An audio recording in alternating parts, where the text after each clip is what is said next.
If you're anything like me, you hate navigating directories in the terminal. First of all, it's hard to remember the absolute path to your file, like tilde slash dot blah blah blah slash blah blah blah. It's like hard to remember. Also, I tend to misspell a lot of my file names, like .zshrc. I always have trouble typing that in. I also hate CDing and LSing multiple times to try to find the file that's relative to where I am now. And finally, file switching out of my current directory to try to find a file path that's outside of where I am now it sucks. So in this video, I am going to teach you the biggest hack that I use to navigate files and directories more quickly in the terminal, and the secret to that is aliases. Let's get started. So first off, I'm going to show you how I configured my .zshrc config file. I've kind of put everything into 4 major buckets. So the first bucket is aliases for scripts that I often need to run as part of my development flow.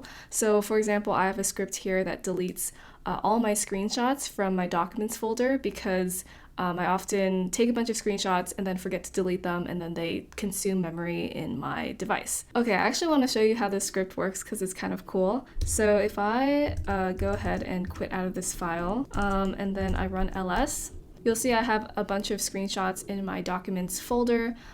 These are screenshots I take throughout the day, but I don't want them. They're cluttering up my directory. So I can run my alias, which is delete ss. ss stands for screenshots. And if I enter, you'll see it runs, and then if I type ls again, there's no more screenshots, which is awesome, right? So it's really cool because I don't have to remember the exact path to the script that I've created. Instead, I can just really quickly run that alias and it does the magic for me. Okay, going back into my .zshrc file, the second bucket is basically aliases for my config files. So I commonly access my .zshrc config file as well as my starship.toml file. So I've created aliases for both of these. So again, just to quickly demonstrate, if I type in viz, it'll open up my .zshrc file. And if I type in vis, it'll bring me to my Starship config file, which is super awesome. Okay, the third bucket are aliases for general files I commonly need to access. So for example, here I have an alias calories that quickly allows me to access my calorie tracker.txt. So again, to demonstrate, if I type in calories here, I can quickly be like, oh, I had a cookie that was 100 calories, and I can just quickly edit that file from wherever. And when I'm working in my code or I'm working in some project and I'm eating, sometimes it's just nice to be able to quickly open up that file and be able to edit it. The fourth and final bucket I have here are aliases to quickly access your directories or GitHub project repos. So this is most common use case for if you're like a software engineer and you're quickly trying to switch through directories. Maybe you've just finished work for the day and you want to switch over to a personal project where you're working on creating your own website or something like that. Then it's really helpful to be able to type in the alias and just go from one project to the other really quickly. So to demonstrate, let's say I'm in my themes Git repository and I want to quickly switch over from my themes repository to my commands.dev repository. I can just write commands dev and it will switch me over to that repository without me having to figure out where that directory is in relation to my themes repository. Okay, hopefully that demo showed you how awesome aliases are. You don't have to type that much, you don't have to remember really long file paths, and switching context is really easy. Now let me show you how to get this set up for yourself. In your terminal, I want you to type in vi /.zshrc.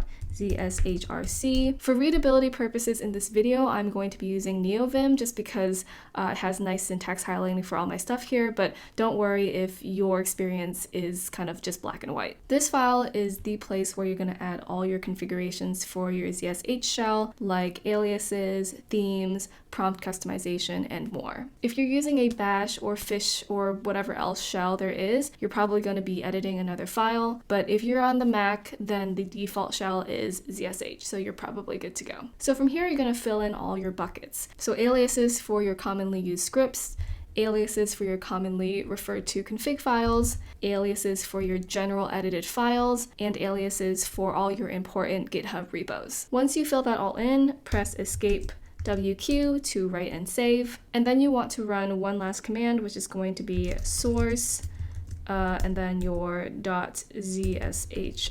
file. This is just going to reload the ZSHRC file in your current session so that you don't have to quit out of your terminal to reload all those changes. And then to test that your changes worked, go ahead and try typing in one of your aliases. So for example, my alias viz, which is to quickly open up my ZSHRC file, if I type that in, it works. And that is it. That's how you use aliases to become an expert at changing directories in your terminal. Thank you for watching, and please let me know in the comments if I missed any important aliases in this video. See ya!